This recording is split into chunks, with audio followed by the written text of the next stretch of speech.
এই যে ছাঁকনিটা দেখছো, আপনারাও দেখুন। আমাদের শরীরের ভেতরে দুটো অঙ্গ আছে, যার মধ্যে এইরকম 20 লক্ষ ছাঁকনি আছে। এটা তোমার জানা ছিল? সত্যি আমাদের শরীরে এরকম 20 লক্ষ ছাঁকনি আছে? এটা তো জানতাম না। আমাদের শরীরের ওই অঙ্গ দুটোর নাম হচ্ছে কিডনি। একটা কিডনির ভেতরে 10 লক্ষ ছাঁকনি আছে। দুটো কিডনির মধ্যে 10-20 লক্ষ ছাঁকনি আছে, যে ছাঁকনিগুলোকে আমরা নেফ্রন বলে থাকি।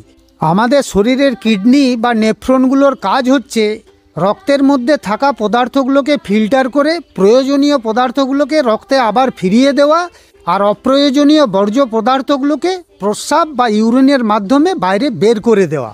একটা কথা কিন্তু খুব ভালো করে মনে রাখবেন, আপনার কিডনি বা নেফ্রন যদি একবার খারাপ হয়, সেটা ঠিক হওয়া কোনোভাবেই সম্ভব নয়।